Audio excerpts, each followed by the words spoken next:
Қайырлы күн, құрметті кеш қонақтары, ата-аналар және ұстаздар. Армысыздар, жалындаған жастар. Ағарыс ауылы 31-ші Бәйдібек мектебінде ұйымдастырылған құндылықтар жобасының мақсатын, барысы мен бағытын түсіндіріп кетсек. Жобаның мақсаты бойына елдің аманатын арқалайтын, ата-ана үмітін ақтап, ұстаз тұлғасын қадірлейтін, қоғамға пайдалы, елге қызмет ететін, саналы, тәлімді меңгерту болады. Еліміздің әрбір азаматы мен азаматшасы біз үшін қымбат. Қымбат адамдардың бойында құндылықтар болу керек. Еліміздің әрбір жасы ол біз үшін қымбат. Қымбат жастардың бойында тау тұлғалы қасиеттер болып, еліміздің өркендеуіне үлес қосуы міндет деп білеміз. Олай болса, жобамыздың алғашқы бағыты спорт және денсаулық болады. Спорт және дене шынықтыру бағыты бойынша біз спорттық нормативтерді тапсыртқызып, салауатты өмір салтын өмірлік дағды етуіне ықпал жасадық десек те болады. Соның ішінде дарындар мен дағдылар бағыты бойынша бізде өмірге қажетті семинар тренингтер өтті.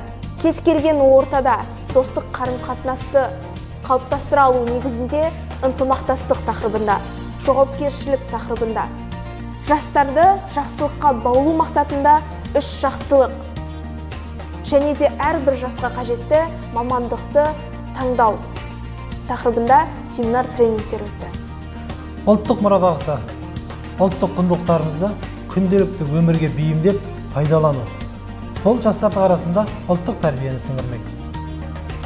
Кітап оқу бағыты бойынша қатысушыларымыздың өздері айтпақшы, бұрындары тек қана кітаптың суретіне қарайтын, немесе тіптен кітап оқымайтын оқушыларымызды кітаппен достастырып, кітапты соңына дейін оқи алу дағдысын бойларына сіңіргеніміз біз үшін үлкен шыңды бағындыру болды.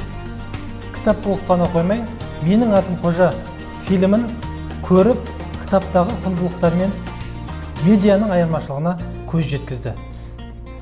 Оқушыларымыз Бердібек Соқпақбаевтың «Менің атым Қожа» шығармасындағы кейіпкер Қожамен дос болып, оған хат жазды. Жобамыздың волонтерлік бағыты бойынша мектебіміздің ауласына 30 түп алма ағаш егілді. Саясында әрбір адам демалып, төбесінен ұшқан әрбір құстың ризығын айырғандығы сол оқушыларымыздың бүгінгі бойларына сіңірген құндылықтарының жемісі деп білеміз. Жоба басында қатысушыларға күнделік берілген болатын. Сол күнделік арқылы ішкі жан дүниедегі болған бүкіл сезімдерді жазып, жазу өнерін, кітап оқу арқылы сөйлеу шешендік өнерін, тренингтерге қатысып, ойларын тереңінен білдіріп, ашық жеткізу өнерін меңгерді. Бұл жобаның жетістіктерінің бірі десек те болады. Жобаға өтінім білдіргендер саны 34 оқушы. Жобаның соңына дейін жеткен оқушылар саны 28-ге жетті. Мағжан атамыз айтқандай, арыстандай айбатты, жолбарыстай қайратты, қырандай күшті қанатты мен жастарға сенемін. Ауылымыздан өскен жастар ертең елдің жүгін мойнына арқалайтын тұлға болып қалыптасуы тиіс. Осыған біз үлес қосу ретінде жобаны мәресіне жеткіздік. Жоба жеңімпаздары жүлделі сыйлықтармен марапатталады. Бізге осындай мүмкіндік бергендеріңізге сіздерге үлкен алғыс білдіреміз.